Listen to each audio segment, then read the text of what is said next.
Assalamualaikum warahmatullahi wabarakatuh. Welcome to Hyuyin Channel. Seperti biasa, Mimin akan menceritakan kisah kepahlawanan Chu Xingyun dalam anime Spirit Sword Sofrek. Selamat menyaksikan. Dengan suara teredam, perisai kekuatan asli di luar tubuh Tongtian Zansi langsung terbuka. Tidak hanya itu, tetapi kekuatan cadangan Dewa Surga Guntur menghancurkan punggungnya ke dalam daging, darah mengalir. Harus mengatakan, badak pejuang Tongtian itu layak menjadi spesies alien kuno. Pertahanan seluruh tubuh sangatlah mencengangkan. Bahkan jika perisai kekuatan sumber rusak, tubuh fisiknya dapat menahan kerusakan besar. Namun, di medan perang yang runtuh ini, perisai kekuatan sumber adalah pertahanan yang paling andal. Tidak peduli seberapa kuat tubuh fisik, itu pada akhirnya terbatas. Dengan senyum dingin, Zhu Hengyu melambaikan tangan kanannya untuk keempat kalinya. Guntur warna-warni dari para dewa langit, menggantung dari langit. Daging berat jatuh di punggung badak perang surgawi. Ledakan, bilang ia, dalam guntur yang dahsyat. Ada jeda mendadak pada awalnya. Kemudian, ketika air mata bersinar, di punggung badak perang yang mencapai langit, sepertinya badak itu sedang dipotong dan dipotong dengan pisau perang yang tidak terlihat. Dengan setiap derit, daging dan darah merah cerah di tulang belakang badak perang yang mencapai langit akan terbang kemana-mana. Dutian Senlei, di bawah 108 pemboman. Badak pertarungan Tongtian itu setara dengan 108 tebasan kejam. Ketika cara keempat ini Dewa Surga Guntur, benar-benar hilang. Melihatnya, Tongtian Zansi telah benar-benar diledakkan menjadi sampah. Hanya daging giling, tulang, dan darah. 3 guntur menghancurkan perisai, 4 guntur tewas dalam hitungan detik. Menghadapi hasil seperti itu, Zhu Hengyu masih sangat puas. Tepat ketika Zhu Hengyu menghela nafas lega. Pada saat berikutnya, serangkaian suara dentang terdengar. Melihat sekeliling, beberapa pedang perang hitam pekat dan satu set baju besi rusak muncul dari udara tipis, dan jatuh di antara daging merah cerah di tanah. Matanya bersinar pada pedang perang hitam dan satu set baju besi hitam legam. Ini jelas pedang kehancuran dan baju besi kehancuran. Dengan lambaian tangan kanannya, Zhu Hengyu mengumpulkan 3 pedang patah dan 1 set armor perang patah ke dalam suantian. Di bawah persepsi yang cermat, Zhu Hengyu dengan cepat menemukan jawabannya. Badak pejuang Tongtian itu, mengebor 3 pedang patah ke tanduk badaknya. Sedangkan untuk set baju besi yang roboh, itu dikenakan di tubuh. Sebagai anggota Yaosu, dalam pertarungan sesungguhnya, masih tubuh yang bisa digunakan untuk mengerahkan semua kekuatannya. Oleh karena itu, Zhu Hengyu tidak bisa melihat baju besi runtuh yang dia kenakan. Di antara pikiran, Zhu Hengyu melihat sekeliling. Benar saja, meski tubuhnya benar-benar dihancurkan oleh guntur Dewa Surgawi, kula badak pada badaknya masih utuh. Dengan lambaian tangan kanannya, Zhu Hengyu memasukkan kula badak berwarna merah darah ke gelang Ice Emperor. Dari sudut pandang tertentu, ini bisa dianggap sebagai harta karun yang aneh. Dengan sedikit pemurnian, Anda bisa memiliki banyak kekuatan. Tentu saja, meski tidak digunakan, Anda bisa menjualnya dengan harga tinggi. Mengangguk dalam kepuasan, Zhu Hengyu mengepakkan sayap iblis dan terbang menuju kejauhan. Bukan niat Zhu Hengyu untuk memburu biksu dari ras lain. Tetapi premisnya adalah bahwa pihak lain tidak boleh memburunya. Siapapun yang mencoba membunuh Zhu Hengyu akan menjadi musuh Zhu Hengyu. Karena itu musuh, tentu saja bukan kamu yang mati, atau aku sudah mati. Saat terbang jauh-jauh, segera, Zhu Hengyu menemukan seorang prajurit yang rusak. Sambil berpikir, Zhu Hengyu melambaikan trisula perak cerah di tangannya. Ledakan, bilang ia, di tengah guntur yang hebat, panglima perang yang roboh itu berhenti seketika. Seiring dengan serangkaian ocehan, tubuhnya bergetar hebat. Di bawah tatapan Zhu Hengyu, warna hitam dari panglima perang yang roboh meruntuhkan perisai, yang dengan cepat berkurang. Di tengah serangkaian raungan, prajurit yang roboh yang memiliki vitalitas 3000 runtuh tiba-tiba meledak. Menyaksikan 3 kristal kacau jatuh ke tanah. Zhu Hengyu tidak bisa membantu tetapi terlihat kosong. Runtuhnya prajurit, yang setinggi 3000 pingsan, hanya sedetik. Tapi setelah memikirkannya dengan hati-hati, Zhu Hengyu juga mengerti. Setelah 3 tahun latihan yang melelahkan, Dewa Surgawi Zhu Hengyu telah menggandakan kekuatannya. Di antara mereka, kekuatan perampokan guntur telah meningkat pesat. Selain itu, 11 energi Zhu Hengyu lainnya juga meningkat dari hari ke hari. Sampai saat ini, sinar petir jatuh dari para dewa, dan setidaknya bisa menyebabkan 1000 pingsan. Dibandingkan dengan 3 tahun lalu, kekuatan Dewa Petir Guntur telah meningkat setidaknya 10 kali lipat. Zhu Hengyu sekarang telah mengambil trisula perak cerah. Dengan peningkatan Bright Silver Trident, dibandingkan dengan 3 tahun lalu, kekuatan destruktif Zhu Hengyu setara dengan peningkatan 30 kali lipat. Setelah membunuh Tongtian Zansi, Zhu Hengyu memanen kula badak, 3 pedang jatuhnya, dan 1 set pelindung keruntuhan. Panennya sangat besar, jauh melampaui harapan Zhu Hengyu. Yang paling membuat Zhu Hengyu bahagia adalah, setelah pengujian, kekuatan penghancur Dutian Shenlei telah melebihi 3.000 runtuh. Di dalam medan perang runtuh tingkat kedua ini, para pejuang yang runtuh dapat membunuh 3.000 vitalitas yang runtuh dalam hitungan detik. Dengan bersemangat, Zhu Hengyu memeriksa peta medan perang yang runtuh di benaknya. Kemudian dia bergegas menuju Beng Huai di gong terdekat. Saat bergegas, Zhu Hengyu memurnikan 3 pedang yang patah dan set baju besi yang rusak menjadi suantian. Perlu disebutkan bahwa, peta di medan perang runtuh tingkat kedua telah diperbaiki. 36 istana bawah tanah yang runtuh juga dibuka. Oleh karena itu, dengan perbandingan peta, Zhu Hengyu akan segera dapat menemukan istana bawah tanah yang runtuh. Saat memperbaiki pedang runtuh, baju besi runtuh, sambil bergegas. Kemanapun dia pergi, semua prajurit yang roboh itu dibunuh oleh Zhu Hengyu di tempat. Tidak lama setelah terbang, monster muncul di depannya. Lihat dan tekan, itu adalah belalang sembah besar berwarna biru kehijauan. Flying Mantis juga merupakan jenis spesies alien kuno. Meskipun tidak tinggi, ia hanya bisa terbang dekat dengan tanah, tetapi di cakar depan belalang sembah cahaya hitam tetap hidup. Jelas, belalang terbang ini juga menggunakan metode rahasia untuk menyempurnakan pedang runtuh ke sepasang lengan bawahnya. Dari kejauhan, melihat Zhu Hengyu yang dikelilingi oleh energi iblis. Belalang sembah itu menjerit dan bergegas menuju Zhu Hengyu dengan panik. Pada jarak ratusan meter, belalang terbang melambaikan tangannya dan memotong 2 bilah gelap. Menghadapi 2 tebasan dari ledakan itu, Zhu Hengyu mengerutkan kening. Jelas, belalang sembah ini jelas tidak sederhana. Meski jaraknya masih jauh, tapi Zhu Hengyu bisa dengan jelas melihatnya. Kedua aura pedang ini tidak hanya berisi kekuatan putus Senhan. Yang paling penting adalah kedua aura pedang ini juga mengandung hukum pedang. Terkait dengan Kendo secara alami adalah Sword Do. Zhu Hengyu dapat melihat bahwa basis kultivasi lawan pada pedang tidak lagi kalah dengan Zhu Hengyu pada pedang. Yang paling menginspirasi Zhu Hengyu adalah, belalang sembah menempel pada bilahnya dengan kekuatan jatuh. Dengan hukum pedang, kekuatan kehancuran ditingkatkan, dan kehancuran yang mengerikan 9 kali kekuatan kehancuran didesak. Di hadapan 2 aura pedang, Zhu Hengyu tidak menghindar, dia juga harus menguji perisai kekuatan sumbernya sendiri. Setelah 3 tahun belajar gila, perisai kekuatan sumber Zhu Hengyu telah mencapai level 13. Sumber dari 5 elemen telah melebihi tanda triliun. Di bawah pengamatan cermat Zhu Hengyu, kedua aura pedang itu menebas keras perisai kekuatan sumber 5 elemen Zhu Hengyu.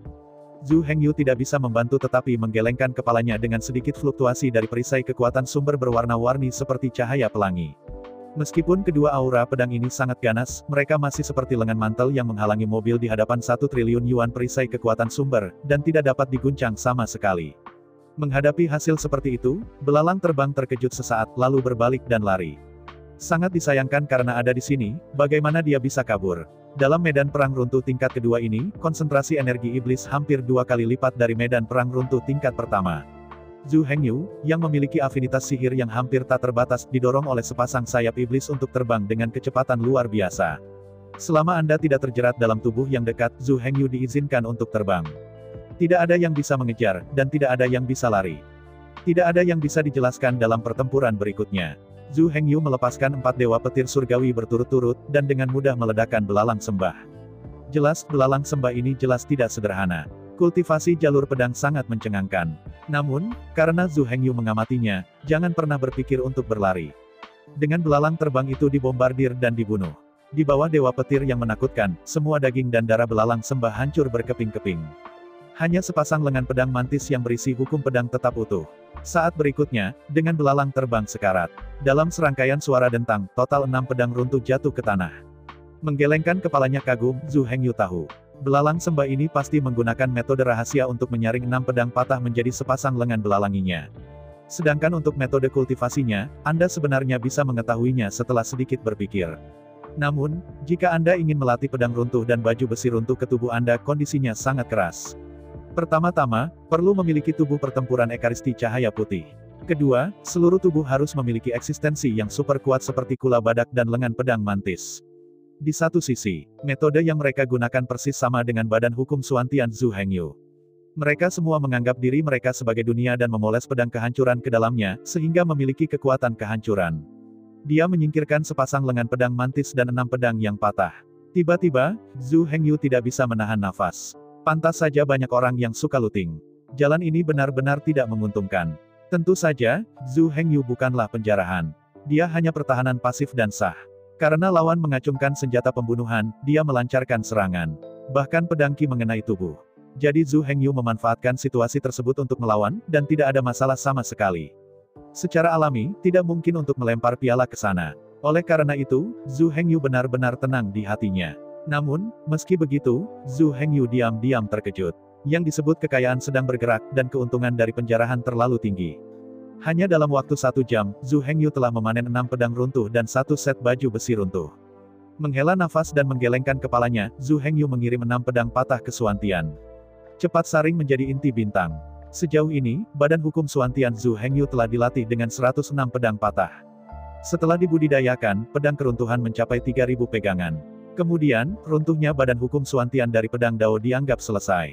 Setelah menarik napas panjang, Zhu Hengyu terus terbang menuju kedalaman medan perang yang runtuh. Sepanjang jalan, Zhu Hengyu tidak bertemu dengan biksu lain. Namun, ini tidak ditemui, tidak apa-apa. Namun saat Zhu Hengyu akhirnya sampai di pintu masuk Benghuai di Gong. Namun di pintu masuk istana bawah tanah Benghuai ia bertemu dengan 3 musuh sekaligus. Ketiga orang ini jelas dari kekuatan besar yang sama. Mereka menjaga pintu masuk istana bawah tanah Benghuai yang dinilai mendominasi. Hanya biksu yang termasuk dalam kekuatan ini yang dapat memasuki istana bawah tanah yang runtuh ini. Semua orang harus mundur. Jika itu biksu dari ras lain, saya khawatir dia hanya akan dikeluarkan. Tapi Zhu Hengyu sekarang telah mengaktifkan demonisasi, mengkondensasi tubuh iblis. Karena itu, begitu Zhu Hengyu muncul, dia dipukul keras oleh lawan. Awalnya, sebelum Zhu Hengyu tiba, mereka masih dalam wujud manusia. 3 biksu pria parubaya dengan kulit kusam menjaga pintu masuk istana bawah tanah. Tetapi setelah melihat Zhu Hengyu, ketiga pembudidaya tidak mengucapkan sepatah kata pun, dan langsung berubah menjadi tubuh. Melihatnya, mereka adalah kelabang berkaki 3.000 dengan panjang 20 hingga 30 meter dan ketebalan tubuh. Sambil berkelok-kelok sepanjang jalan, kelabang berkaki 3.000 naik ke udara dan terbang menuju Zhu Hengyu. Dengan jarak ratusan meter, lipan berkaki 3.000 membuka mulutnya dengan keras dan menyemburkan kabut beracun berwarna hijau tua. Kabut beracun, seperti gelombang laut, melonjak menuju Zhu Hengyu. Dalam sekejap, Zhu Hengyu benar-benar tenggelam dalam kabut beracun. Dengan sedikit suara, Zhu Hengyu melihat kelima elemen Genesis Shield dengan waspada. Seperti yang Anda lihat, perisai kekuatan sumber terkorosi dengan cepat di bawah erosi kabut beracun. Kecepatannya menakutkan. Merasakan erosi racun yang hebat, Zhu Hengyu tidak berani mengabaikannya. Dengan mengintip tangan kanannya, trisula perak cerah itu mencengkeram. Pada saat berikutnya, guntur Dewa Langit 12 modal warna-warni diluncurkan tiba-tiba. Keroncongan. Di tengah raungan yang dahsyat, awan guntur Dewa Surga jatuh dengan keras ke tubuh salah satu kelabang berkaki 1000. Lihat sekeliling. Setelah kelabang berkaki 1000 disayat, percikan api ditembakkan dari karapas yang keras. Namun, meskipun tampaknya dampaknya sangat keras, Zhu Hengyu dapat dengan jelas melihat bahwa kaki 1000 tidak mengalami terlalu banyak kerusakan. Setelah hanya sedikit jeda, dia bergegas menuju Zhu Hengyu lagi. Saat berikutnya, kelabang berkaki 3000 terbang dalam jarak 100 meter dari Zhu Hengyu. Dalam suara siulan yang padat, 3000 kaki kelabang mengelus cakar dan kaki mereka yang padat. Dalam sekejap, kelabang berkaki 3000 bergabung untuk meluncurkan lebih dari 1000 aura pedang hitam. Dalam suara intensif pemotongan, dalam sekejap, lebih dari 1000 aura pedang jatuh ke perisai kekuatan asli Zhu Hengyu. Lebih dari 1000 aura pedang langsung melemahkan perisai kekuatan sumber Zhu Hengyu. Perisai kekuatan sumber 5 elemen bawaan Zhu Hengyu yang bernilai triliun dolar langsung dipotong 1%. Jelas, masing-masing aura pedang ini secara paksa dapat mengurangi kekuatan perisai hingga puluhan juta. 1000 energi pedang dapat mengurangi kekuatan perisai sebanyak 10 juta. Menghadapi hasil kekerasan lawan, Zhu Hengyu terkejut. Pada saat pikiran saya tidak lagi melemparkan Dewa Petir, tetapi memilih untuk merilis film Aurora. Film Aurora ini adalah mantra serangan kelompok skala kecil yang dibuat oleh Zhu Hengyu yang menggabungkan guntur Dewa Surga dan guntur api penyucian. Meskipun Du Tianzhenlei adalah tirani, itu hanya dapat menyerang satu target. Sedangkan film Aurora, meski single keluarannya jauh kalah dengan Dewa Langit, namun mampu mengeluarkan 30 guntur. Setiap guntur memiliki 12 kerusakan, yang dapat menyebabkan total 360 kerusakan. Dalam hal cedera kelompok saja, itu lebih dari 3 kali lebih kuat dari kerusakan ke-108 Du Tianzhenlei. Di tengah raungan yang keras, 30 sinar petir menyembur dari trisula perak cerah di tangan Zhu Hengyu. Cahaya guntur yang pekat terkondensasi menjadi seberkas guntur dan kilat setebal tubuh manusia, dan langsung menyelimuti 3000 lipan berkaki dalam arus guntur dan kilat yang liar.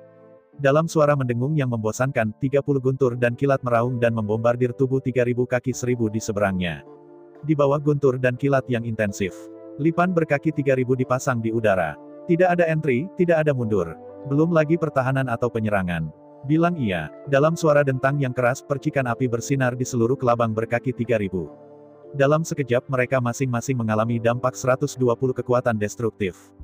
Kerusakan yang dialami oleh satu tubuh masih di atas Dewa Petir. Menghadapi dampak gila film Aurora, Lipan berkaki 3000, menyembur ke seluruh tubuh pada saat bersamaan. Lapisan cahaya hitam gelap muncul dari karapas. Melihat adegan ini, Zhu Hengyu tiba-tiba mengerutkan kening. Tidak ada keraguan bahwa cakar dan karapas lawan pasti telah dibor ke dalam pedang kehancuran dan baju besi kehancuran.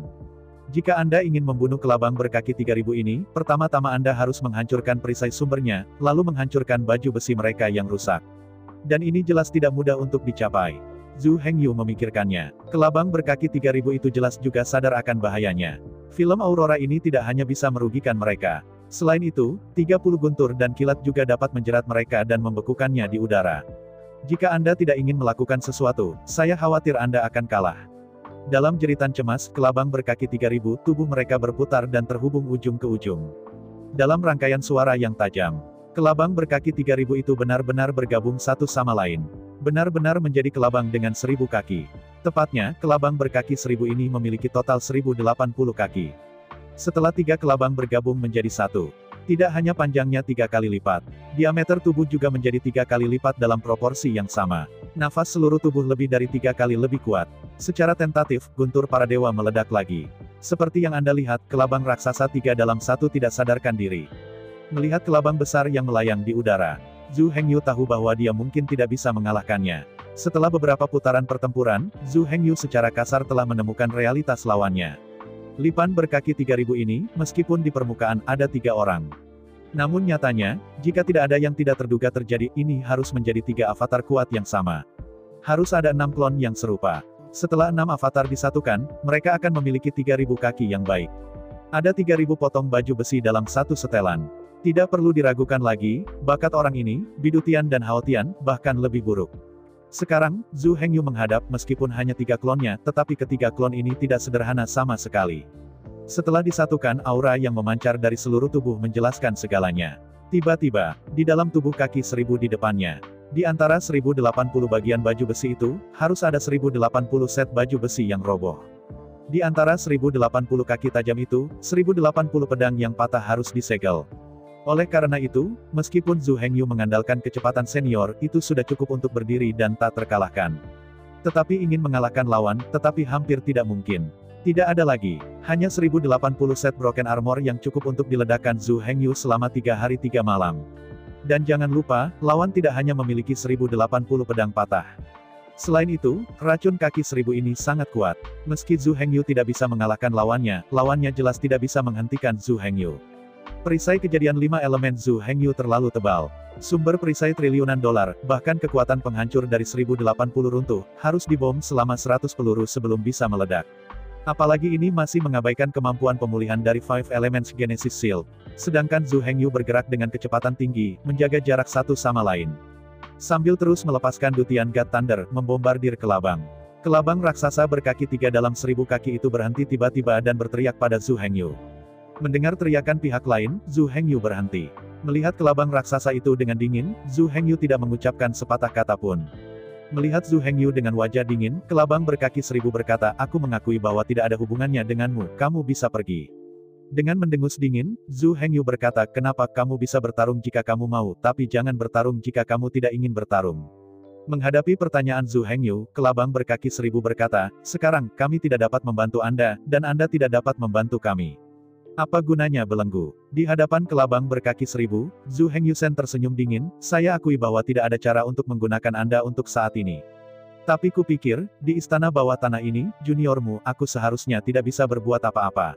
Mendengar kata-kata ancaman Zhu Hengyu, kelabang berkaki 1000 itu tiba-tiba berubah warna. Menghadapi ancaman Zhu Hengyu, kelabang berkaki 1000 itu tiba-tiba menjadi marah. Di udara, kaki 1000 itu memutar dan memutar tubuhnya. Paksaan Dao Shenhan menyebar dari tubuhnya. Berdiri dengan bangga di depan Zhu Hengyu, kelabang berkaki 1000 berkata, "Saya memblokir di sini, saya melihat bagaimana Anda menyakiti generasi muda saya." Melihat kelabang berkaki 1000 itu tampak percaya diri, Zhu Hengyu tertawa terbahak-bahak. Memang, sangat sulit untuk mengancam kelabang sendirian. Tapi, siapa bilang Zhu Hengyu hanya satu orang? Di antara tangan kanan, semburan asap hitam menyembur dari telapak tangan Zhu Hengyu. Asap hitam yang melonjak dengan cepat mengembun di udara. Badan hukum Suantian, dengan bangga muncul. Sambil memeriksa dengan tangan kanannya, Zhu Hengyu menunjuk langsung ke kaki 1000 besar itu dan berteriak, "Ayo, lihat apa aku bisa menangkapmu." Melihat badan hukum Suantian Yuan Zhu Yuezi, secara naluriah, kelabang berkaki 1000 itu terasa sangat berbahaya. Meskipun, badan hukum Suantian belum menembak, tapi kelabang merasakan sakit di sekujur tubuh, seperti tusukan jarum. Jenis nyeri ini bukanlah nyeri dari luar ke dalam. Itu adalah kelabang yang telah bertarung selama ribuan tahun, dan kewaspadaan yang terkumpul dengan panik merangsang dan mengingatkannya. Ini sama sekali bukan ilusi. Menurut pengalaman kaki 1000, siapapun yang merasa seperti ini harus melalui 9 kematian setiap kali sebelum bisa melarikan diri. Sebagian besar waktu, perlu untuk mengorbankan dan meninggalkan beberapa klon sebelum mereka bisa kabur karena keberuntungan. Tepat ketika kelabang berkaki 1000 itu gemetar, berencana untuk mundur. Badan hukum Suantian menerima perintah Zhu Hengyu. Dengan mendengus dingin, pedang Suantian langsung digenggam saat tangan kanan badan hukum Suantian mengintip. Saat berikutnya, menghadapi kelabang berkaki 1000 di udara, badan hukum Suantian melangkah keluar, dan sosok itu menghilang seketika. Ketika muncul lagi, itu sudah muncul di punggung kelabang berkaki 1000. Wus-wus, di bawah tatapan Zhu Hengyu, 18 daun teratai pedang mekar satu demi satu, mekar di tubuh pertempuran kaki 1000. Menghadapi serangan gila dari badan hukum Suantian, Lipan berkaki 1000 itu berteriak dengan panik. Melihat sekeliling, kelabang berkaki 1000 tampaknya berada di atas karapas yang tidak bisa dihancurkan. Dalam sekejap, ada ribuan goresan dalam yang bersilangan. Di hadapan kekuatan kehancuran, tidak ada yang tidak bisa dihancurkan. Jika bukan karena perlindungan 1080 lapis baju besi yang rusak. Hanya dengan tebasan gila ini, mayat akan hancur berkeping-keping. Mendengar pihak lain berteriak, Zhu Hengyu mengerutkan kening dan berhenti lagi. Itu pria berhati kejam, saya khawatir jika pihak lain berteriak, dia tidak akan mengganggu. Yang dibutuhkan hanyalah serangan gila dan membunuhnya. Tapi Zhu Hengyu berbeda. Meski membunuh Gu Cue sangat membahagiakan, hal itu tak terhindarkan. Selain itu, ledakan badan hukum Suantian telah berakhir, dan istirahat sejenak juga lebih kondusif untuk ledakan berikutnya. Setelah memikirkannya, badan hukum Suantian berhenti menyerang dan kembali ke sisi Zhu Hengyu. Lihatlah kelabang berkaki 1000 itu lagi. Masyarakat ini juga telah jatuh ke tanah. Karapas di sekujur tubuhnya telah dipotong-potong. Di celah-celah, darah merah cerah terus mengalir.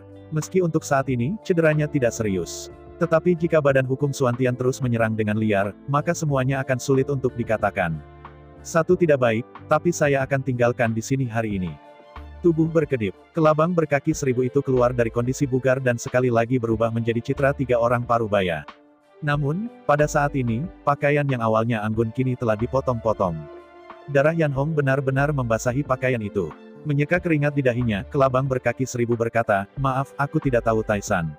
Aku sangat tersinggung. Maafkan aku. Permisi." Dengan senyum dingin, Zhu Hengyu berkata, "Anda hanya ingin membunuh saya, sekarang saya minta maaf, apakah Anda ingin mengungkapkannya?" Menyeka keringat dari dahinya, kelabang berkaki 1000 berkata, "Bahkan jika kamu membunuhku sekarang, itu tidak akan membantu. Aku hanya 3 klon. Aku membunuhmu hanya karena kamu ingin membunuhku. Tidak ada alasan untuk mengatakannya, dan tidak perlu mencari keuntungan. Ya, kuakui, istana bawah tanah yang runtuh ini hanya didapat setelah aku membayar banyak keuntungan. Bagaimanapun, kita Void Zek tidak boleh kehilangan istana bawah tanah yang runtuh ini." Mendengar kata-kata kelabang berkaki 1000, Zhu Hengyu langsung mengerti. Di level kedua dari medan perang yang runtuh ini, ada total 36 istana bawah tanah yang runtuh. Jelas, kekuatan besar telah membagi 36 istana bawah tanah yang runtuh ini. Kelabang berkaki 1000 ini jelas mengeluarkan harga yang sangat mahal dan memperoleh hak untuk membangun istana bawah tanah yang runtuh ini. Di seluruh Benghuai Digong, jutaan tentara Benghuai dipanen oleh Void Zek. Dalam satu putaran runtuhnya medan perang, Anda dapat memanen 3 juta kristal yang kacau, dan ada kemungkinan 20% untuk mendapatkan pedang runtuh dan baju besi runtuh. Sekarang, kelabang berkaki 1000 ini secara tidak sengaja menyinggung Zhu Hengyu. Setelah klon terbunuh, masalahnya akan menjadi besar. Dewa kelabang berkaki 1000 ini harus bertarung di medan perang keruntuhan yang lebih maju. Ini hanyalah tempat sumber daya untuk kelabang. Setelah ketiga klon mati, dia tidak bisa menjaga istana bawah tanah yang runtuh. Dewa dapat kembali, tetapi sumber daya dari medan perang runtuh tingkat tinggi tidak ditinggalkan. Dan yang paling penting, bahkan jika ketuhanannya kembali, bisakah dia menahannya? Terhadap badan hukum Zhu Hengyu dan Suantian, ia tidak akan dipenggal. Oleh karena itu, setelah mengetahui bahwa situasinya berada dalam situasi putus asa untuk pertama kalinya, kelabang tersebut segera membuat keputusan untuk mencari perdamaian. Bagaimanapun, sumber daya istana bawah tanah ini tidak boleh hilang. Jika tidak, dia akan kehilangan kemungkinan untuk terus menguat. Memikirkan situasi kaki seribu, Zhu Hengyu tiba-tiba tertawa. Situasi saat ini adalah, bahkan jika kelabang berkaki seribu itu terbunuh, Zhu Hengyu tidak akan mendapatkan apapun. Sebagai klon, bahkan jika dia dipenggal pedang penghancur dan penghancuran armor pertempuran yang dia kembangkan di tubuhnya tidak akan rontok. Sebaliknya, ia akan mengikuti rantai jiwa dengan dewa dan kembali ke tubuh dewa. Setelah kaki seribu kehilangan ketiga klonnya, ia akan kehilangan kendali sepenuhnya atas istana bawah tanah ini. Tidak ada 3 klon yang menjaga di sini, biksu dari ras lain akan masuk. Pada saat itu, jutaan prajurit hancur dan panglima perang yang hancur di istana bawah tanah belum tentu menjadi milik siapapun. Karena itu, pihak lain memang berniat mencari perdamaian. Dan pemenggalan kepala lawan oleh Zhu Hengyu juga merugikan orang lain, biasanya dia tidak berterima kasih. Zhu Hengyu tidak akan melakukan hal bodoh seperti itu. Sambil merenung, Zhu Hengyu berkata, baiklah, karena Anda meminta perdamaian, Anda harus menunjukkan ketulusan Anda dalam mencari kedamaian. Mendengar kata-kata Zhu Hengyu, kelabang berkaki seribu itu tidak bisa berhenti berpikir. Dunia ini seperti ini, yang lemah makan yang kuat. Memang dia melakukannya tanpa pandang bulu barusan. Kini, tanpa kompensasi yang memadai, masyarakat pasti tidak akan menyerah. Setelah merenung sejenak, kelabang setinggi 1000 kaki itu berkata, istana bawah tanah yang runtuh ini dapat menghasilkan 3 juta kristal kacau per putaran. Kami Voidzek, total 30 murid, dipimpin oleh 6 klon saya yang lain, diburu dan dibunuh di istana bawah tanah. Rata-rata untuk semua orang, tidak banyak kristalisasi kekacauan. Jika perlu, saya dapat menghasilkan 30% dari pendapatan di istana yang runtuh ini. Mendengar kata-kata si kaki seribu, Zhu Hengyu tiba-tiba mengerutkan kening. Tentunya, pihak lain bersedia mengambil 30% dari pendapatan, yang sangat tulus. Namun, apa yang paling tidak dimiliki Zhu Hengyu sekarang bukanlah kristalisasi kekacauan. Dan pepatah lama berjalan dengan baik. Di mana ada eksploitasi, di situ ada perlawanan. Sekarang, setelah Zhu Hengyu menerima 30% surplus, dia mungkin akan mengkhawatirkannya. Cepat atau lambat, akan ada masalah. Karena itu, Zhu Hengyu tidak menginginkan surplus 30% ini. Akibatnya, yang paling tidak dimiliki Zhu Hengyu saat ini bukanlah kristalisasi dari kekacauan sama sekali. Kedua, apa yang paling diinginkan Zhu Hengyu sekarang adalah pedang runtuh dan baju besi kehancuran. Setelah memikirkannya, Zhu Hengyu dengan tegas berkata, saya tidak ingin keuntungan dari istana bawah tanah. Jika saya bisa, saya harap, saya bisa mendapatkan beberapa pedang patah dan baju besi rusak. Mendengar kata-kata Zhu Hengyu, kelabang berkaki seribu itu tiba-tiba menyinari matanya. Meskipun pedang penghancur dan baju besi penghancur ini sangat langka dan berharga, pada kenyataannya, ada batasan yang harus diminta. Kelabang berkaki seribu ini, 9 klonnya digabungkan menjadi satu untuk membentuk dewa. Di dalam tubuh dewa, 3000 pedang patah dan 3000 set baju perang rusak telah dibudidayakan. Tidak peduli berapa banyak pedang penghancur dan armor pertempuran kehancuran, tidak ada cara untuk melatih satu lagi. Secara relatif, kristalisasi yang kacau adalah yang paling sedikit persediaannya, dan itu tidak akan pernah terpenuhi. Tidak ada jumlah kristal yang kacau yang dapat dicerna sepenuhnya. Setelah memikirkannya, kelabang berkaki seribu berkata, baiklah, atau Anda bisa menghitung, bagaimana dengan saya memberikan nomornya. Zhu Hengyu tiba-tiba mengerutkan kening. Jika Anda ingin dia menghitung, seberapa banyak yang dia ketahui. Sambil merenung, Zhu Hengyu mengulurkan 3 jari, hampir berbicara. Lipan berkaki seribu tiba-tiba menyala, dan berkata dengan penuh semangat, tidak masalah, hanya 300 set. Sambil berbicara, kelabang berkaki seribu itu bukan omong kosong. Di antara 3 klon di paling kiri, dengan goyangan tubuh, langsung mengangkat 365 set jas yang roboh.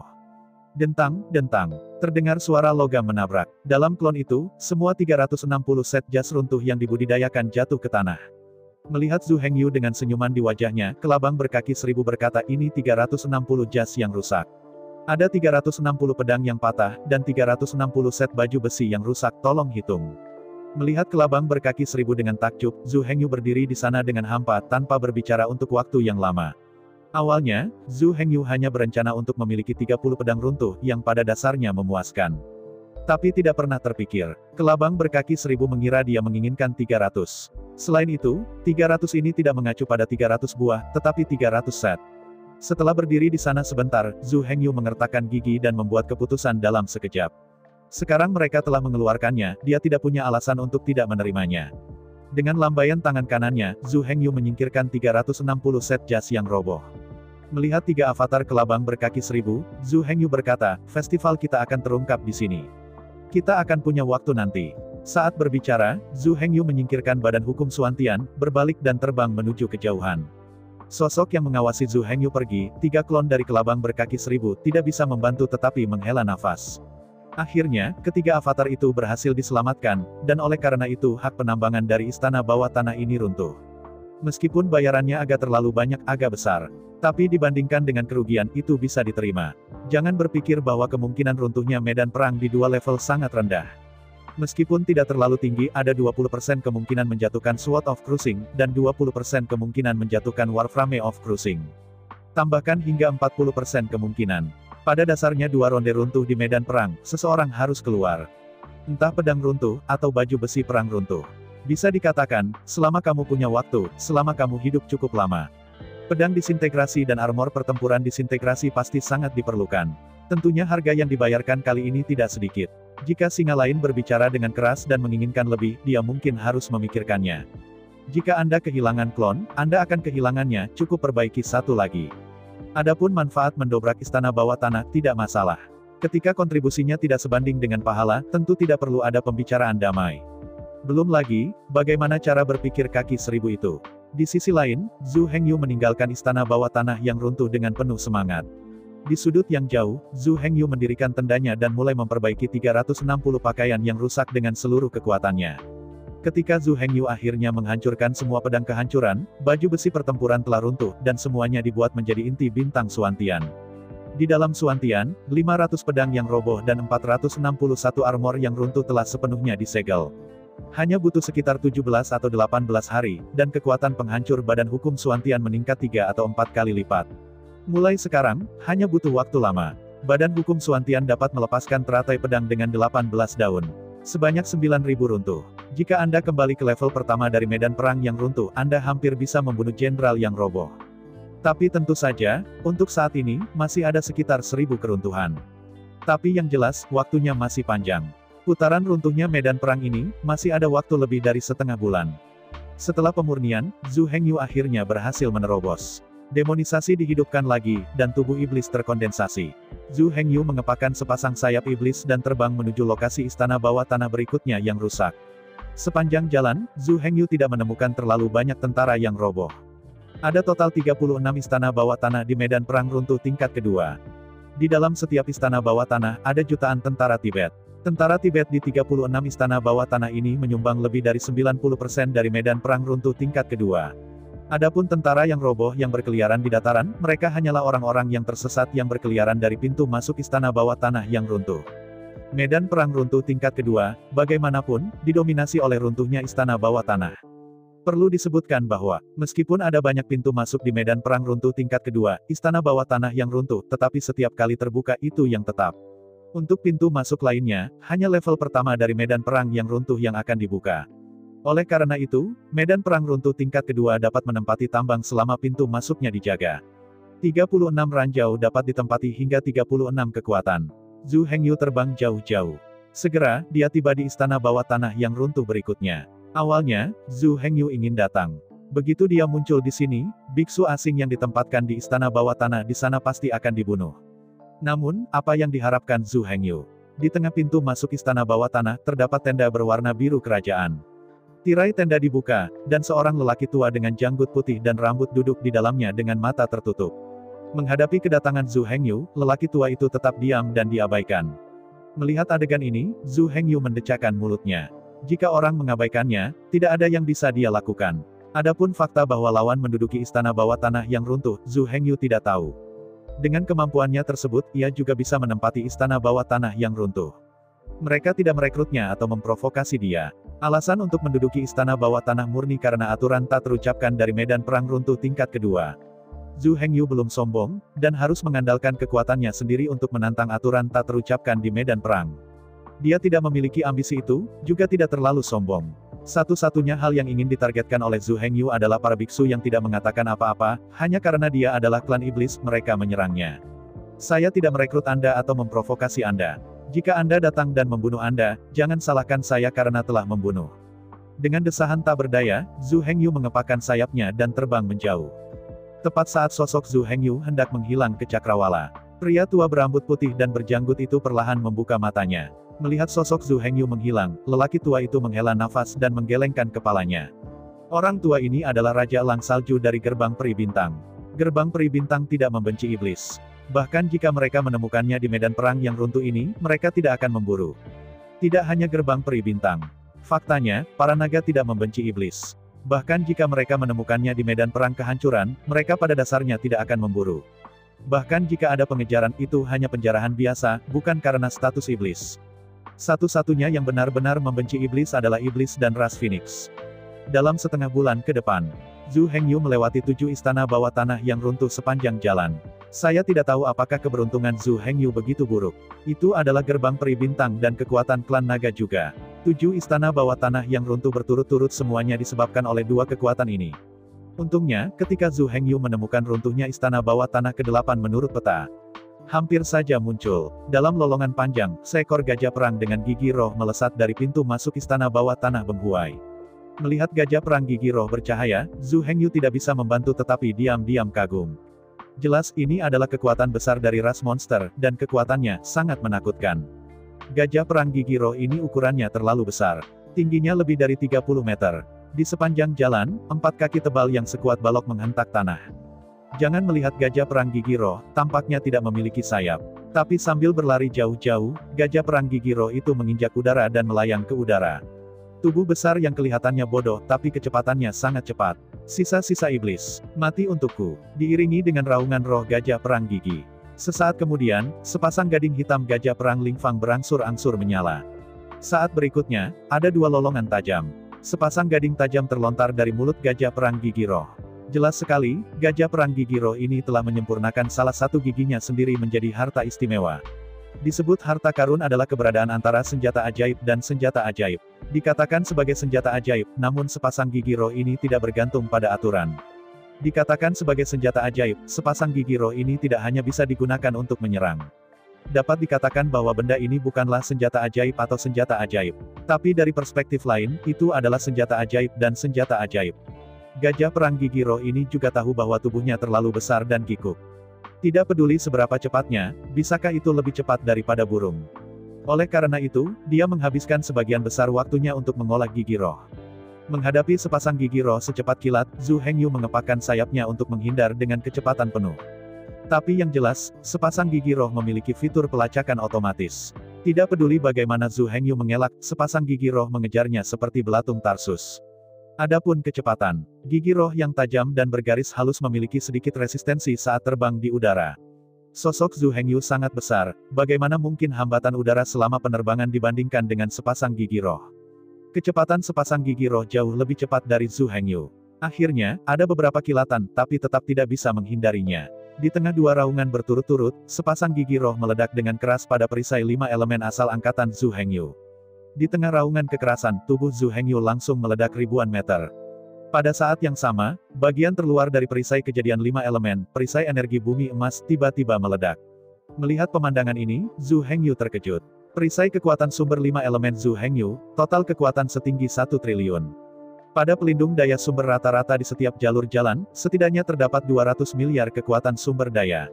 Tapi sekarang, gigi target tiba-tiba meledakkan lapisan Genesis Shield. Ini cukup untuk menjelaskan bahwa kekuatan penghancur benda ini telah mencapai lebih dari 200 miliar. Kekuatan penghancur satu gading melebihi 100 miliar. Karena dalam waktu singkat, kerusakannya terlalu besar. 5 elemen lahir sebelum mereka bisa berevolusi, dan mereka benar-benar meledak. Setelah terkena, sepasang gigi roh melayang di udara, mengejar tubuh Zhu Hengyu yang mundur, dan menembak ke arah Zhu Hengyu lagi dengan kecepatan penuh. Ledakan. Saat berikutnya, ada suara gemuruh lagi. Sepasang gigi roh meledak dengan keras pada perisai kekuatan asli Zhu Hengyu lagi. Di bawah perisai kekuatan sumber bumi, lapisan perisai kekuatan sumber api itu langsung meledak. Menghadapi ini, Zhu Hengyu tidak berani tinggal. Kekuatan destruktif gajah perang gigi roh ini terlalu ganas. Jika Anda terus bertarung, paling banyak akan ada 3 pemboman lagi, dan perisai kekuatan sumber Zhu Hengyu akan dibombardir sepenuhnya. Pada saat itu, Zhu Hengyu mungkin akan kalah dari taruhannya. Namun, Zhu Hengyu ingin pergi, tetapi gajah perang Lingfang tidak ingin melepaskannya. Dalam suara, dengan setiap langkah gajah perang gigi roh, anggota tubuhnya yang tebal akan menginjak-injak riak di udara. Jelas, gajah perang gigi roh ini memiliki darah angkasa. Meskipun dia melangkah di udara, setiap kali dia melangkah keluar, dia merasa seperti menginjak tanah. Dan, meski langkah gajah perang Lingfang tidak mengherankan besar, Langkahnya sebenarnya tidak cepat, tapi setiap langkah saya melangkah, mereka melintasi jarak ribuan meter dengan aneh. Ledakan, ledakan, ledakan. Sambil berjalan melewati kehampaan selangkah demi selangkah, gajah perang Lingfang benar-benar mengejar Zhu Hengyu di belakangnya, dan tidak ditarik terlalu jauh. Menghadapi ini, Zhu Hengyu menggertakkan giginya dengan keras, dan saat memeriksa tangan kanannya, dia langsung memanggil Badan Hukum Suantian. Karena lawan sedang mengejar, ayo bertarung dan saksikan. Antara suara lembut yang intensif. Asap abu-abu hitam mengembunkan Badan Hukum Suantian dari udara. Dentang, mengejutkan pedang Suantian di tangannya, dan Badan Hukum Suantian bergegas menuju gajah perang Lingfang. Melihat Zhu Hengyu merekrut klon, gajah perang Gigi Roh tidak menganggapnya serius. Dewa itu sangat lemah, bagaimana dengan klon belaka? Efeknya, gajah perang Gigi Roh dengan mudah mendekatkan tubuh Suantian Fa. Badan Hukum Suantian, meskipun ofensif dan defensif bisa disebut melawan langit, tetapi sebenarnya kecepatannya tidak cepat. Jika gajah perang Lingfang ingin pergi, Badan Hukum Suantian benar-benar tidak bisa mengejar. Tapi sekarang, Zhu Hengyu berlari di depan, dan gajah perang mengejarnya. Tubuh Suantian Dharma dan gajah perang Gigi Roh berhadapan satu sama lain, saling berhadapan. Jadi keduanya pasti akan bertemu satu sama lain. Melihat Badan Hukum Suantian bergegas ke arahnya, gajah perang Gigi Roh mendengus dingin. Menghadapi Badan Hukum Suantian, gajah perang Lingfang dengan keras membuang hidung panjangnya. Jangan meremehkan hidung panjang ini. Setelah ratusan juta tahun berkultivasi, dia telah mengembangkan hidung panjangnya hingga ketinggian yang menakutkan. Begitu dia terjerat di hidung panjangnya, maka pihak lain tidak akan pernah mau bergerak lagi. Hidung panjang ini tidak hanya sangat tangguh, tetapi juga memiliki kekuatan yang tak tertandingi. Dalam suara keras menerobos langit, batang sepanjang 36 meter, seperti cambuk panjang, ditarik ke arah Badan Hukum Suantian. Badan Hukum Suantian sama sekali tidak takut. Di antara pedang patah di tangannya, 18 aura pedang terpancar seketika. 18 aura pedang ini, setiap aura pedang berisi kekuatan 500 kehancuran. Kekuatan dari 500 cara keruntuhan ini persis dengan 5 pedang runtuh bergagang putih yang berasal dari langit misterius dan disempurnakan menjadi inti bintang. 18 aura pedang saling silang, menebas ke arah hidung gajah perang Lingfang. Gajah perang Gigi Roh mendengus dingin. Belalai gajah yang kokoh menyapu ke arah Badan Hukum Suantian dengan aura kehancuran. Klik, dalam suara yang tajam, hidung panjang gajah perang Lingfang bertabrakan dengan energi pedang yang dipancarkan oleh Badan Hukum Suantian. Sebentar, 18 aura pedang langsung dihancurkan oleh hidung panjang gajah perang Lingfang. Meskipun hidung panjang gajah perang Lingfang dipotong dengan ribuan bekas luka yang dalam. Namun yang jelas, potongan ini hanyalah sebuah tanda belaka. Kulitnya rusak, tapi tidak ada darah yang terlihat. Ini menunjukkan betapa menakutkannya pertahanan gajah perang Gigi Roh ini. Perlu disebutkan bahwa, jangan melihat sepasang taring berharga dari gajah perang Gigi Roh ini, mereka sangat kuat. Namun nyatanya, keluarga Gigi Roh terlahir dengan bakat yang tak tertandingi untuk pemurnian. Gajah perang Gigi Roh ini, dia tidak memiliki perisai sumber kekuatan. Keluarga Gigi Roh dengan sempurna menggabungkan sumber kekuatan dengan tubuh fisik. Kekuatan dan ketangguhan tubuh tempurnya sungguh luar biasa. Jika kamu ingin menghancurkan Genesis Shield milik Zhu Hengyu, kamu hanya perlu membombardir Genesis Shield secara langsung. Tetapi gajah perang Lingfang tidak demikian. Perisai kekuatan asli mereka menyatu dengan tubuh fisik. Jika Anda ingin meruntuhkan perisai kekuatan aslinya, Anda harus menghancurkan kulit, otot, dan bahkan tulang gajah perang. Perpaduan sumber tenaga dan tubuh bukanlah yang sederhana ditambah satu sama dengan dua, tetapi meningkat beberapa kali lipat. Bahkan pedang penghancur dengan 500 kekuatan penghancur tidak bisa menembus kulit tebal gajah perang. Namun, tubuh Suantian Dharma memiliki kecerdasan, tetapi bukan kebijaksanaan. Karena itu, dia tidak merasa kecil hati atau putus asa. Di bawah tabrakan kekerasan, hidung panjang gajah perang Lingfang dihancurkan kembali oleh Badan Hukum Suantian dengan 18 pedang berturut-turut. Tepat pada saat hidung panjang gajah perang Lingfang akan berputar kembali. Tangan kanan Suantian Fasen mengulurkan tangan seperti kilat, dan meraih hidung gajah perang. Saya ucapkan banyak terima kasih kepada teman-teman yang telah menonton video yang saya tampilkan. Untuk video selanjutnya bisa standby di channel ini. Terima kasih.